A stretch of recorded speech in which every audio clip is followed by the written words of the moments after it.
Welcome, history lovers, to a journey back in time, to the sun-scorched cradle of civilization where gods walked among mortals and mountains were moved by human hands. Today, we are delving into one of the most awe-inspiring periods in all of antiquity, ancient Egypt's Old Kingdom, also known as the Pyramid Age. This is a story of ambition, belief, and colossal construction that has captivated the world for millennia. But it's also a story of immense human cost, of a society transformed, and of a legacy etched not just in stone, but in the very soul of a nation. So, grab your virtual sun hat, and let's explore the era that gave us the Great Pyramids of Giza. The Old Kingdom spanned roughly 500 years, from about 2686 to 2181 BC. This wasn't the Egypt of Cleopatra or Tutankhamun. This was an earlier, foundational period. It was a time when Egypt was unified under a single, immensely powerful ruler,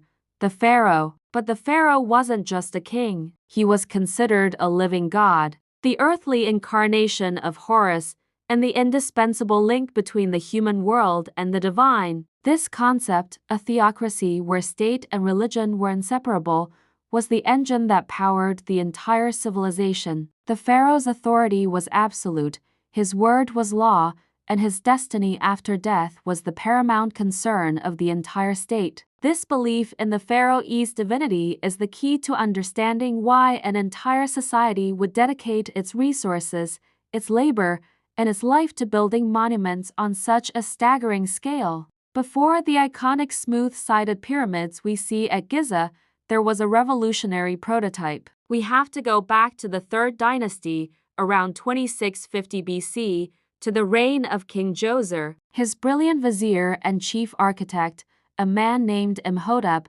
conceived of something entirely new. Instead of the traditional flat-topped mastaba tombs, Imhotep decided to stack them, one on top of the other, each one smaller than the one below. The result was the Step Pyramid at Saqqara, the world's first large-scale stone structure. This architectural marvel was a game-changer. It not only created a monumental stairway to the heavens for the pharaoh's soul but also perfected the techniques of quarrying, transporting, and working with massive limestone blocks. The Step Pyramid was the spark that ignited the Pyramid Age, setting the stage for even grander ambitions. Following Djoser, the Fourth Dynasty pharaohs took pyramid building to its absolute zenith. This is the era of the Great Pyramids of Giza, a necropolis that has haunted the human imagination ever since. The first and largest was built for Pharaoh Khufu. Originally standing at nearly 481 feet tall, the Great Pyramid was the tallest man-made structure in the world for over 3,800 years. It's composed of an estimated 2.3 million stone blocks, some weighing as much as 80 tons. The sheer precision is mind-boggling. The sides are aligned almost perfectly with the cardinal directions, and the stones are fitted together with a finesse that modern tools would struggle to replicate. It's a testament to the incredible mathematical, engineering, and organizational skills of the ancient Egyptians. Next to Khufu's pyramid stands the pyramid of his son, Khafre. Although slightly smaller, it appears taller from some angles because it was built on higher ground. Khafre's complex is also famous for something else, the Great Sphinx. Carved from a single outcrop of limestone, this colossal statue with the body of a lion and the head of a human, likely Khafre himself, stands as a silent guardian of the Giza Plateau. It is a symbol of royal power,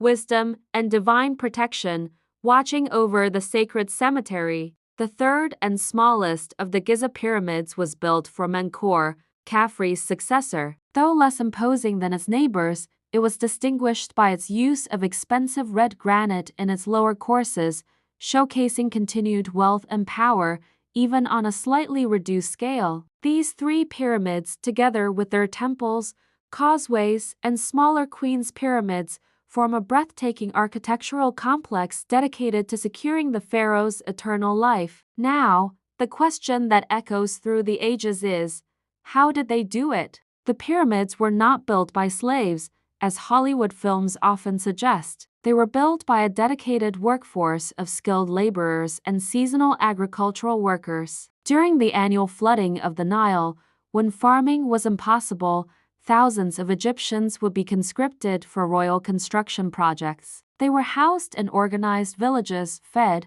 and paid in rations of beer and bread. Graffiti found inside the pyramids reveals that the workers were organized into teams with competitive names like the Drunkards of Menkaure. This was a national project, a form of taxation through labor, and for many, an act of religious devotion to their god king. They used simple but effective tools, copper chisels, wooden sledges, and an incredible amount of human ingenuity and muscle. The exact methods for raising the massive blocks remain a topic of debate, with theories ranging from long, straight ramps to more complex spiral or internal ramp systems. The societal structure of the Old Kingdom was a pyramid itself. At the top was the pharaoh, the divine ruler. Below him was a hierarchy of elite officials, scribes, priests, and regional governors who managed the state's affairs. The scribes were particularly crucial, as they were the ones who kept the detailed records necessary for such massive projects,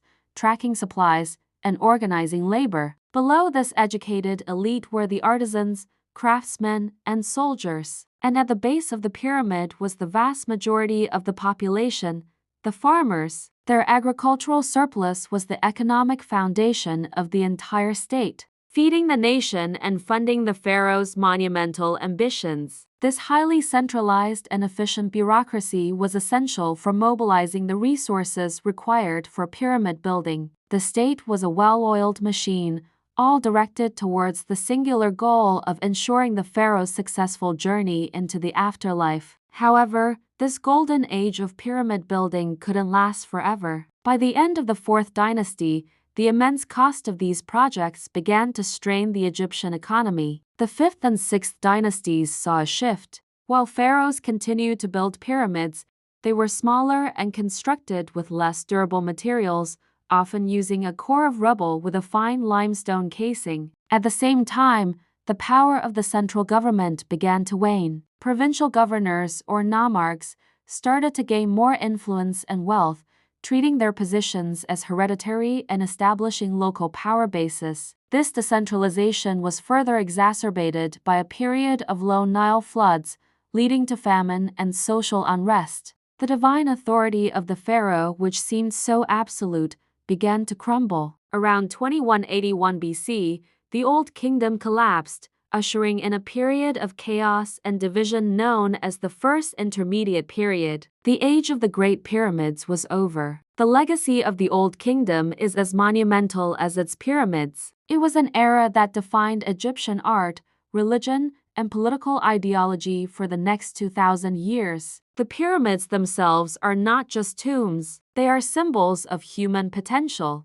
of what a unified society can achieve when driven by a powerful belief. They stand as a testament to the engineering genius and organizational prowess of the ancient Egyptians, but they also whisper a story of absolute power, of a society where the afterlife of one man was worth the collective effort of an entire nation. The decline of the Old Kingdom serves as a timeless lesson on the delicate balance between ambition, resources, and central authority. The silent stones of Giza hold the triumphs and the struggles of a civilization that dared to build for eternity. What do you find most fascinating about the Pyramid Age? Was it the architectural genius, the religious devotion, or the sheer scale of human effort? Let me know your thoughts in the comments below. We could talk about this for hours, and I'd love to hear what aspects you'd like us to explore next. Thank you for joining me on this journey into Egypt's past. If you enjoyed this video,